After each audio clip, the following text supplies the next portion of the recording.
Today's video, we're going to talk about search partners reporting and how you can really use this data that Google now has and that they're giving us now on how the different websites on the search partner network perform, so you can actually identify whether you want to go after these people or not. Now, when it comes to performance, I will admit right up front, what they're doing is just telling us where our ads run and how many impressions it gets. But this is still relevant in terms of making money from search partners and making it work, that at least with the information that I'm going to share on this video, you can make more money just from this data alone. And I'm going to give you some examples where search partners certainly is profitable despite what most people say about it. Most of the time, search partners won't work unless you have a certain offer type, which you can change up whatever you're selling to have a different offer. Just to be clear, if you have an offer type that surrounds your product or service, you can make search partners work for your company as well. Otherwise, it's just going to really waste your money. So I'm going to talk about what the dynamics are there, because search partners can easily bring another 10-20% more revenue into your business from Google Ads once you know how to use it. But with that said, a lot of people just simply don't know that search partners is not the black box it used to be. They used to not give you any data. That is, Google never gave us any data on what websites we ended up on. Nowadays, they are. And I believe this is due to, by the way, some antitrust stuff that's going on with Google right now, and they're slowly giving us more and more insight as to what's going on. They did this with PMAX and specifically the channel reports there, and now they're doing it with search campaigns, with search partners, and also through PMAX as well, so that when it comes to having a defense in the antitrust court proceedings, they can say, oh, look, we're taking actions on our own to make the experience better for customers. It's not really helping as much as they should, and it's kind of a little bit disingenuous. This is clearly what they're doing and why they're doing it. Otherwise, why did they block it in the first place? So I'm going to go over all these details in this video so you understand how to view this data and how to use it to your advantage. So the first thing I want you to know about search partners reporting is when you actually pull up the report that shows what websites your campaigns end up on, which whether you like it or not, you're going to be doing search partners with the PMAX campaign, which is a good reason why if you don't have the right kind of company and offer set up, you should just run regular search campaigns and regular shopping campaigns or whatever versus PMAX. That said, the bigger the site, the better the traffic. Yahoo, Fox News, sites like this, big ones. The reason for that is people don't really go to small websites anymore. The websites that do convert better are going to be your bigger ones. And the reason why I can tell you that is not because of the search partners reporting per se, is because I run a lot of display campaigns. I know how to make those work, and I know the type of websites that convert versus don't convert. The weathers.com, all that stuff, that's what basically actually works. And also niche websites. If you run a PMAX campaign long enough, because you're forced to do search partners there, which you should still run PMAX just for the record, I recommend a non-feed only setup structure for PMAX that gets you mostly on google.com via the shopping placements and just running it for e-commerce in general. You know, if you go into and you generate a report, as I'm going to talk about here in a second, how to generate this report, you're going to see so many different websites there. But if you advertise for a while with the right tracking, what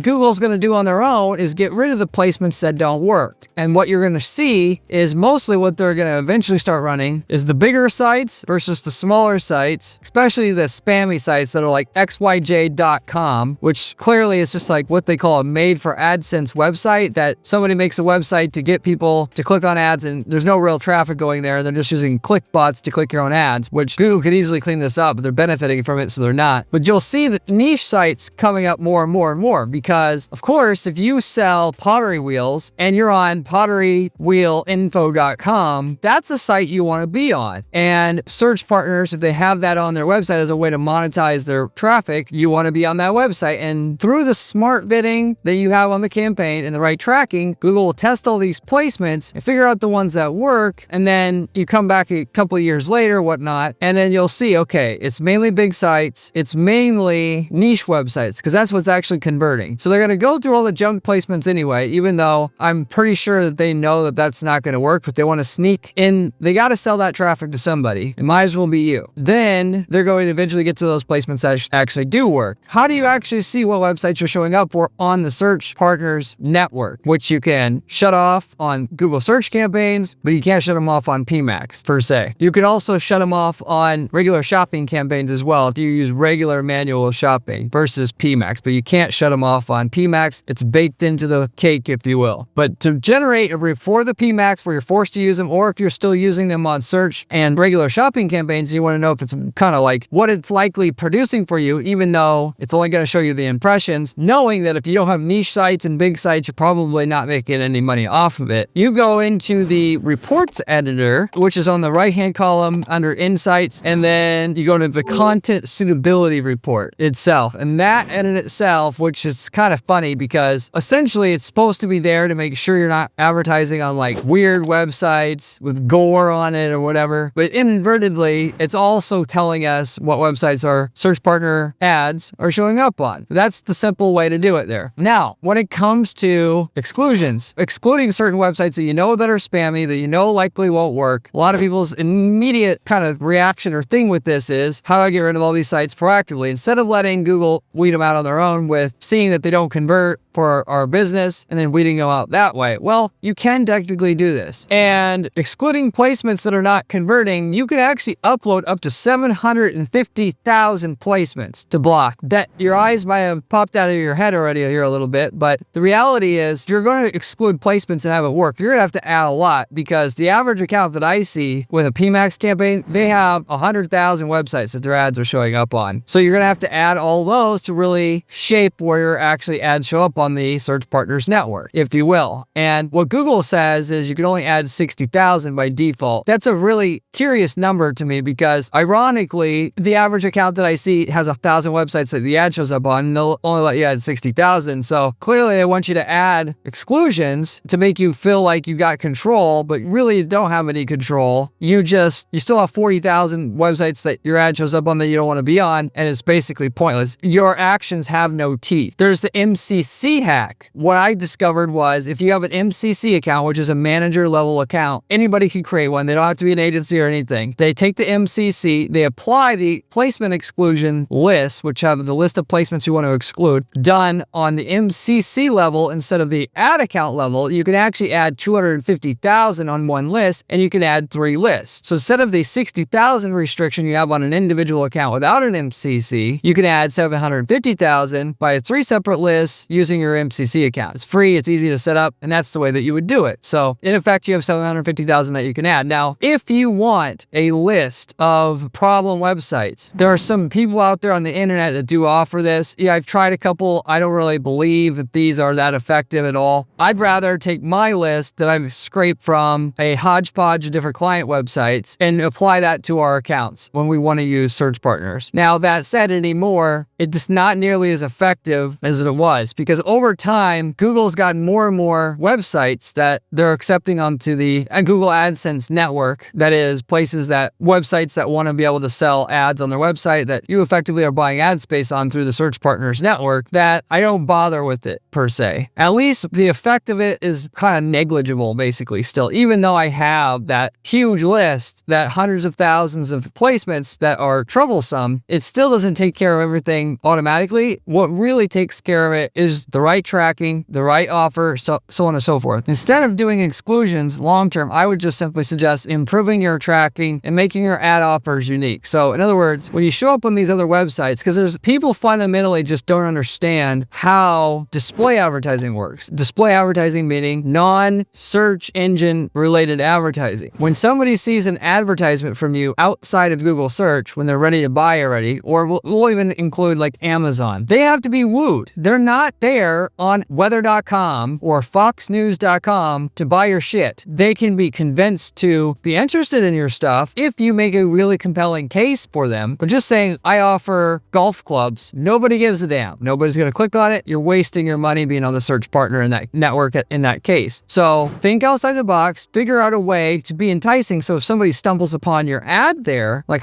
wow, they're offering 50% off this weekend for everything off in their store, I'm going to go ahead ahead and check that out. And so it's actually something that tells me, why me, why now? You got to answer those questions and put yourself in the shoes of the user in order to make search partners to actually work. And then the tracking, of course, comes in handy, because what Google's going to do, give the right tracking, and then you have smart bidding and you have the target set right on your campaigns, is they're going to test all these placements. They're going to figure out which ones convert, which ones don't, and they'll eventually get you down to just the placements that work. The bigger websites, the niche websites like I was talking about before, which eventually always happens when enough time passes, enough advertising spent on the search partners network for the algorithm to figure this out on your behalf. That's the real way to weed it all out. Otherwise, you're going to add all these placements and other placements are going to pop up. Even if you have a 750K list, which will clean it up somewhat, there's still more than 750,000 websites that have search partner advertising on it, believe it or not. I mean, there's actually, I don't even know, I haven't looked it up. It'd be interesting to see here how many websites are involved or doing Google AdSense. Let me just see here. I just saw here, obviously I don't know if this is the most accurate information, but 50 million websites use Google, monetize their websites through Google AdSense.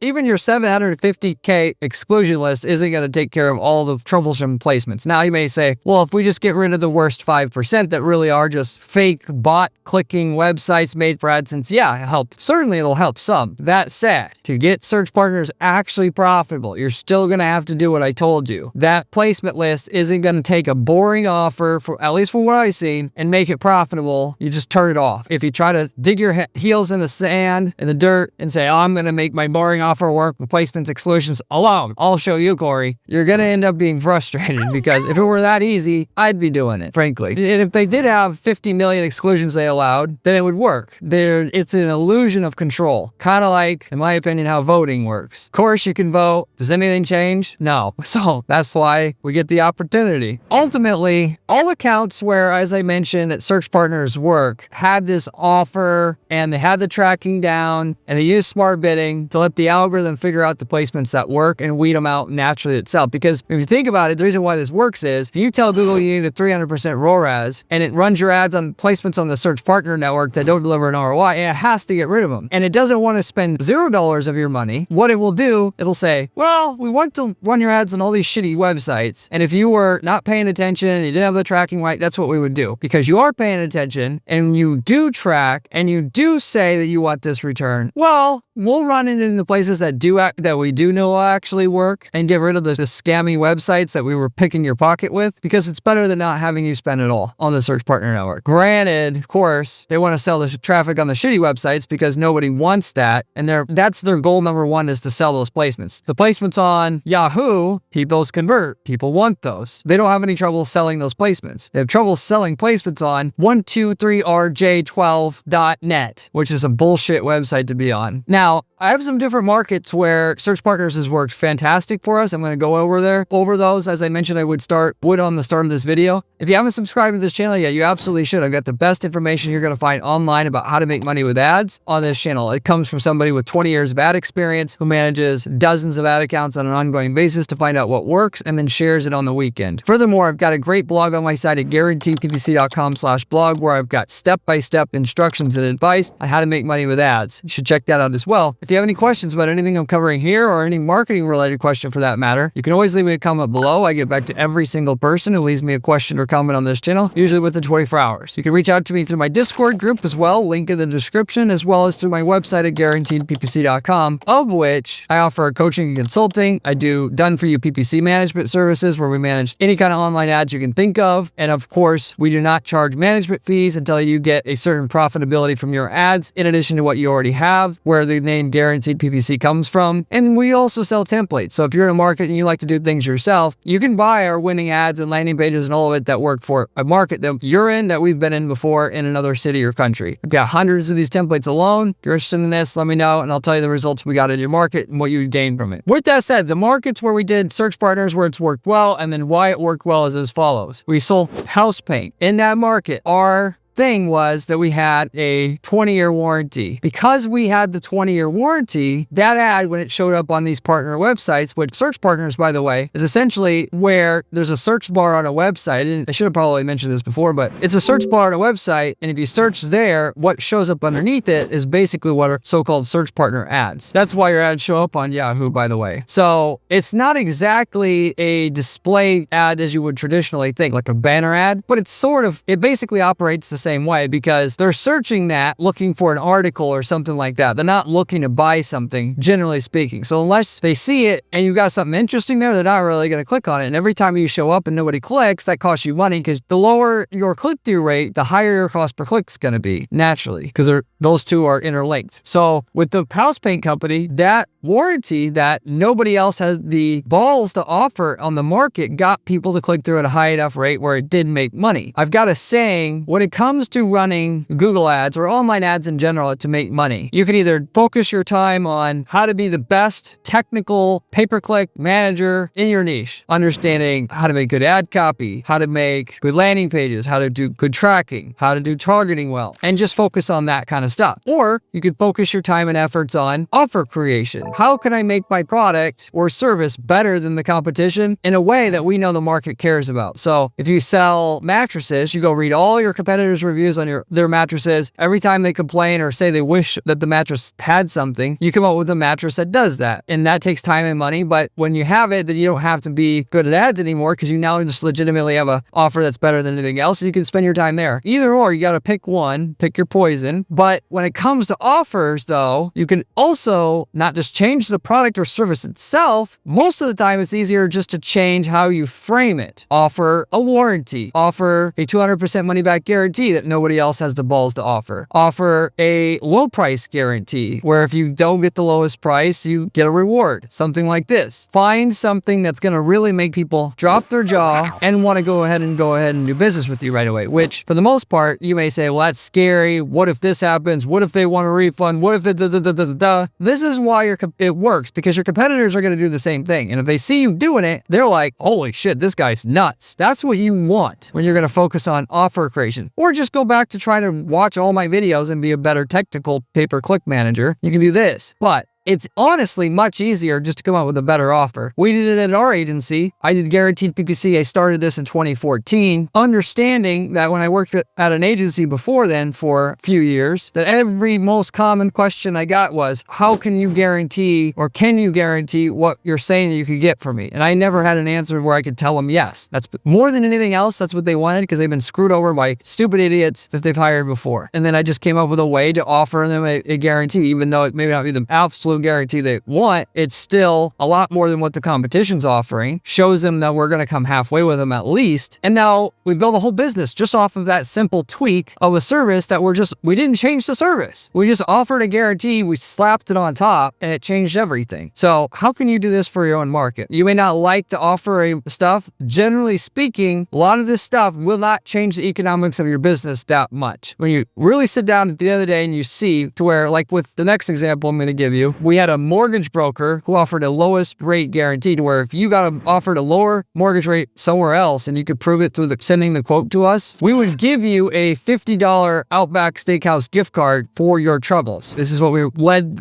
all our marketing with, including search partner ads. And a lot of people would say, well, I can't do that because I'm not the lowest. Well, even if you're not the lowest, which we weren't, you could just offer this and a few people are going to ask for a gift card, but you're going to get so many people contacting you, it doesn't matter. It really doesn't matter. Of course, okay, wow, you got 10 leads and you had to offer 2 of them a gift card. You had to spend a whole $100 to do that. But people don't want to do this because they think, well, what if everybody asks for one and then I go bankrupt? Like, they just test it. I mean, come on. Let's be adults here. Are we afraid or are we going to hide underneath the bed about, every little thing in life? I mean, business is about risk. There's no way to make money in business without taking risks. So just having guts will put you in position to get search partners to work as well. Mattresses. In that market, one of the things that we knew do was people wanted a mattress that will fix like back pain, neck and related spine issues. And there's other people out there doing it, but nobody has had a doctor-led company where literally we can say the doctor invented this mattress and it's the face of the mattress, and like literally instead of just getting some mattress company claiming it's good for your back pain, it's scientifically proven to fix your back pain, and I stand behind it as a medical doctor / chiropractor. And that stands out because if somebody is interested in a large chunk of the market who wants to buy a mattress, that's important to them. More than 10% of people buy that because of back pain. So we just tapped into a segment, carved out our little niche there, and did it in a way that nobody else is doing. So it's more believable. So you don't even have to offer anything more. You could just make your offer more believable and they're going to go for it. Like the warranty. So that's some example of how we've done things. And that company, Search Partners, worked great. Pottery Wheels. We had monthly sales. We do this all the time. So the best way to get more out of search ads is to have your ads update once a month with the promo that you're running that month. So July sale, 20% off everything in store. August sale, 20% everything off store. That usually will double your click-through rates in and itself, just on the regular search ads. But what